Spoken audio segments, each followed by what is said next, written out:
ஆக என்னை எப்போதும் தொந்தரவு செய்யற ஒரு கேள்வி என்கிட்ட இருக்கு. தேவன் ஒருவரேன்னு வேதம் சொல்லுது. ஆனா வேதாகமத்தின் மற்ற பகுதியில பிதா, குமாரன் அப்புறம் பரிசுத்தாவின்னு தேவன் 3 பேருன்னு சொல்லுது. இது இரண்டும் எப்படி சாத்தியம்? ஆமா, இது ஆயிரம் வருஷங்களாக ஜனங்களை குழப்பிய ஒரு கேள்வி. நம்மால அதை முழுசா விளக்க முடியலனாலும் முழுசா புரிந்து கொள்ள முடியாத விஷயம் என்னன்னு தெரிந்து கொள்ள முடியும்னு நினைக்கிறேன். நீங்க என்ன சொல்ல வரீங்க? சரி, இதை இப்படி யோசிச்சு பாருங்க. இங்கே ஒரு 2 பரிமாண தட்டையான மேற்பரப்பு இருக்கு. அப்புறம் முப்பரிமாணங்களை கொண்ட ஒரு பொருள் இந்த 2D, அதாவது 2 பரிமாண தட்டையான மேற்பரப்பு வழியாக போக போகுது. சரி, இந்த கண்ணோட்டத்துல இந்த 3D பொருள் தட்டையான மேற்பரப்பிற்கு மேலேயும் கீழேயும் இருக்குது. சரி, இப்போது அது புரியுது. ஆனா நீங்க 2D மேற்பரப்புல சிக்கிய 2D நபர் என்று கற்பனை பண்ணி பாருங்க. நீங்க எதை பார்ப்பீங்க? நான் எதை பார்ப்பேன்னு எனக்கு தெரியல. சரி, அது இப்படித்தான் தெரியும். ஓ ஆமா, சரி. இந்த கண்ணோட்டத்துல இது சாத்தியமில்லாதது. இது ஒரு பொருள், அப்புறம் 2 பொருள், அப்புறம் 3. ஆனா உண்மையா அது எல்லாமே ஒன்றுதான். நீங்க புரிஞ்சு கொள்ற விதத்துல இல்ல. இப்போ இந்த முழு விஷயத்தையும் நாம தேவனை எப்படி அனுபவிக்கிறோம் என்பதற்கு ஒரு காட்சி ஒப்புமையாக எடுத்துக்கொள்ளலாம். வேதாகமம் என்ன சொல்லுதுன்னா, தேவன் உன்னதமானவர், தெய்வீகமானவர். அவர் மூலம் நாம் வாழ்கிறோம், நகர்கிறோம், நம் வாழ்வையும் வைத்திருக்கிறோம். இல்லனா தேவன் சொல்லுவது போல இருக்கிறவர். சரி, ஆனா நான் இங்கே இந்த பூமியில வாழ்றேன். அப்போ தேவன் வரும்போது இது ஒரு சில வழிகளில் அர்த்தமுள்ளதாக இருக்கலாம். ஆனா வேறு வழியில பார்த்தா அது என் புரிதலை ஒண்ணுமில்லாம ஆக்கிடும். சரியா சொன்னீங்க. வேதாகமத்தின் தேவனை மக்கள் சந்திக்கும் எல்லா நேரங்களிலும் இது நடக்கிறத நாம பாக்குறோம். சரி, எபிரேய வேதாகமத்துல இது எப்படி நடக்குதுன்னு முதல்ல பார்க்கலாம். எபிரேய வேதாகமம் முழுசும் தேவன் நம்ம சிந்தனைகளுக்கு பொருந்தாத சிக்கலான வழியில தோன்றுகிறார். இது நடக்கும் ஒரு பொதுவான விதம் எதுன்னு பார்த்தா தேவனுடைய குணாதிசயங்கள். ஒரு பொருள் எப்படிப்பட்டதுன்னு விவரமாக சொல்லும் ஒரு வழிதான் அன்பு அல்லது குணம். உதாரணமாக ஒரு கால்பந்து வட்டமானதுன்னு சொல்றது. சரிதான். இல்லனா தேவன் ஞானமுள்ளவர். ஆமா, ரொம்ப அருமையா சொன்னீங்க. தேவனுடைய ஞானத்தை பத்தி பேசலாம். தேவன் தன்னுடைய ஞானத்தால உலகத்தை படைச்சாருன்னு நீதிமொழிகள் சொல்லுது. ஆனா அதே நீதிமொழிகள் புத்தகத்துல தேவன் உலகத்தை உருவாக்க இந்த ஞானத்தை ஒரு நபராக, ஒரு சக பணியாளராக விவரிக்கிற கவிதைகளும் இருக்கு. அப்படின்னா தேவனுடைய பண்பு தனித்தன்மையா மாறுதா? ஆமா, இது தேவனுடைய மகிமையை பற்றிய காரியத்திலும் நடக்கிறது. இது சில நேரங்களில் அக்கினியில சூழ்ந்திருக்கும் சிங்காசனத்துல ஒரு மனித உருவமாக தோன்றுகிறது. இல்லனா தேவன் மனுஷர்களோடு பேசக்கூடிய அவருடைய வார்த்தையை எடுத்துக்கொள்ளுங்க. ஆனா சில நேரங்களில அவருடைய வார்த்தை ஒரு நபரை போல தோணுது. ஒருங்க, அப்படின்னா தேவனுடைய குணங்கள் புதிய சிறிய தேவனாகிவிட்டதா? இல்ல, சர்வ வல்லமையுள்ள தேவன் ஒருவர் மட்டுமே இருப்பதாக வேதாகம ஆசிரியர்கள் நம்புறாங்க. ஆனா அவங்க வேறு வேறு கதாபாத்திரங்கள் என்று பேச கஷ்டப்படுற மாதிரி தெரியலையே. ஆமா, இது தேவனின் பல பாகங்களை கொண்ட அவருடைய அடையாளத்தை வேதாகம ஆசிரியர்கள் விவரிக்கும் விதத்தின் ஒரு பகுதியாகும். அவை தேவனுடைய குணங்கள் தேவனிடமிருந்து வேறுபட்டவை. தேவனிடமிருந்து வேறுபட்டாலும் அவர் தேவனே. ஆமா, தேவனுடைய அடையாளத்தை பத்தி பேசும் விதத்தை நாம கண்டுபிடிச்ச உடனே நீங்க அந்த அடையாளத்தை வேதத்தின் வசனங்கள் முழுசும் இருப்பதை பார்க்க ஆரம்பிப்பீங்க. இன்னும் சொல்லணும்னா தேவனுடைய பரிசுத்த ஆவியை குறிக்கும் வேதாகமத்தின் முதல் வசனத்தை நீங்க பார்க்கலாம். வேதாகமத்தின் ஆரம்ப வரி ரொம்பவும் பரிச்சயமானதுதான். ஆதியிலே தேவன் வானத்தையும் பூமியையும் சிருஷ்டித்தார். அப்புறம் தொடர்ந்து படிங்க. ஆழத்தின் மேல் இருள் இருந்துச்சு, ஜலத்தின் மேல் யாரு அசைவாடி கொண்டிருந்தாரு? தேவ ஆவியானவர். ஆமா, ஆவி என்பது சிருஷ்டிப்பிற்குள் நாம் தொடர்பு கொள்ளக்கூடிய தேவனுடைய தனிப்பட்ட பிரசன்னம் மற்றும் ஆற்றலை குறிக்குது. அப்படின்னா வேதாகமம் தேவனுடைய ஆவியை தேவனிடமிருந்து வேறுபட்டதாக குறிப்பிட முடியுமா? தேவனிடமிருந்து வேறுபட்டாலும் அது தேவன்தான். அது தேவனுடைய ஆவி. இது நம்முடைய பார்வைக்கு விசித்திரமாக தோன்றினாலும் இந்த சிக்கலான பாகங்களை கொண்ட அடையாளத்தை நாம பார்க்க வேண்டும்னு வேதாகம ஆசிரியர்கள் முயற்சி செய்றாங்க.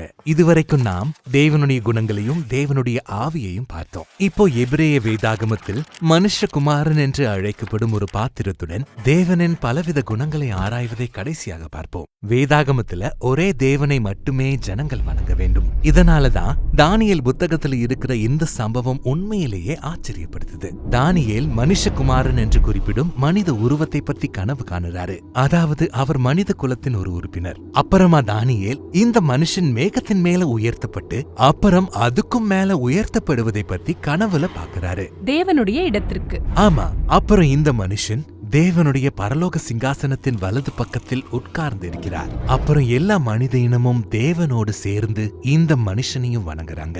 நான் தேவனை எதிர்பார்த்த இடத்துல ஒரு மனுஷன். ஆமா, இந்த மனுஷன் தேவனுடைய அடையாளத்தின் ஒரு பகுதி. இந்த தரிசனம் முழு வேதாகம சரித்திரத்தின் எல்லா காலத்திற்குமே நம்பிக்கையாக இருக்கிறது.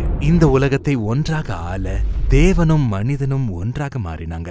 எனவே மனுஷகுமாரன் தேவனிடமிருந்து வேறுபட்டவர், ஆனாலும் அவர் தேவனே. ரொம்ப சரிதான். எனவே நாம பார்த்த அனைத்தையும் மீண்டும் திருப்பி பார்க்கலாம். எபிரேய வேதாகமத்துல தேவனுடைய அடையாளம் பல பாகங்களை கொண்டது. அதனால இயேசுவினுடைய சீடர்கள் தேவனை பிதா, குமாரன் மற்றும் ஆவியானவராக அறிந்து கொண்ட போது அவர்கள் அனைவரும் வேதாகமத்தின் ஒரே தேவனாக எப்படி இருக்க முடியும் என்பதற்கான விளக்கங்களை ஏற்கனவே கொண்டிருந்தாங்க.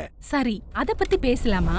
அப்படின்னா புதிய ஏற்பாட்டுல நாம் நாசரேத்தின் இயேசுவுக்கு அறிமுகப்படுத்தப்படுறோம். மேலும் அவர் ஒரு மனிதர், ஆனா அவரு அதற்கும் மேம்பட்டவர். மனுஷகுமாரன் என்று தன்னை குறிப்பிடுவது அவருக்கு ரொம்பவும் பிடிச்ச பெயர். தானியேலின் தரிசனத்திலிருந்த நபர். இங்க கூற்று என்னன்னா, மற்ற மனிதர்களை தேவனோடு ஒன்றிணைக்க அவர் இந்த பல பாகங்களை கொண்ட அடையாளத்தை கொண்டார். அதாவது தேவன் மனிதனாக மாறினார். சரி, சுவிசேஷங்கள் இயேசுவ முழு மனிதனாக சித்தரிக்கின்றன. மற்றும் இஸ்ரவேலின் தேவனாகிய யாவேயாகவும், அதாவது யெகோவாவாகவும் இருந்தார். மனிதர்களின் பாவங்களை மன்னிக்கிறது, அதோடு சீற்றமான தண்ணீரை அமைதிப்படுத்துவது போன்ற யெகோவாவால் மட்டுமே செய்யக்கூடிய விஷயங்களை இயேசு சொல்லியும் செய்தும் வந்தார். எனவே அவங்க இயேசு ஒரு மனிதர், தேவனிடமிருந்து வேறுபட்டவர், மேலும் அவர் தேவன் என்றும் கூறுறாங்க. ஆமா, அதற்கு உங்களை தயார்படுத்தக்கூடிய எபிரேய புத்தகங்களை நீங்க படிக்காதவரை அது பைத்தியமாகத்தான் தோன்றும். அப்புறம் இத பாருங்க, இயேசுவின் முதல் சீஷர்கள் தேவனுடைய குணங்கள் அல்லது பண்புகளின் மொழியை பயன்படுத்தி அவருடைய அடையாளத்தை பத்தி பேசினாங்க. அவங்க இயேசுவை தேவனுடைய மகிமை என்றும், அப்போஸ்தலனாகிய பவுல் இயேசுவை தேவனின் ஞானம் என்றும் அழைச்சாங்க. மேலும் யோவான் தனது சுவிசேஷத்தில் இயேசுவை உலகத்தை உண்டாக்கின தேவனுடைய வார்த்தைன்னு சொல்றாரு. அப்புறமா அந்த வார்த்தை தேவனிடம் இருந்தது, அது தேவனாக இருந்ததுன்னு அவர் சொல்றாரு. சரி, அவங்க என்ன சொல்ல வராங்கன்னு நான் புரிந்து கொள்கிறேன். அது என் மூளைய கொஞ்சம் சிரமப்படுத்துது. கண்டிப்பா உங்க மூளையை இன்னும் அதிகமா குழப்பிக்க விரும்பினா இத கவனிங்க.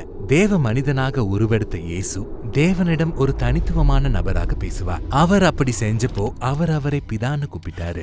இயேசு தேவனை பத்தி பேசும்போது அவர் ஒரு தொடர்பு இல்லாத சக்தி அல்லது ஒரு ஆற்றலை குறிப்பிடல. நீங்க தொடர்பு படுத்தக்கூடிய ஒரு தனிப்பட்ட நபரை பத்தி அவர் பேசினாரு. அரசாள்பவர், சிருஷ்டிகர், நீதிபதின்னு வேதாகமத்துல தேவனுடைய தனிப்பட்ட ஆளுமைகள் நிறைய இருக்கு. இயேசு தொடர்ந்து தேவனை என் பிதான்னு கூப்பிட்டார்.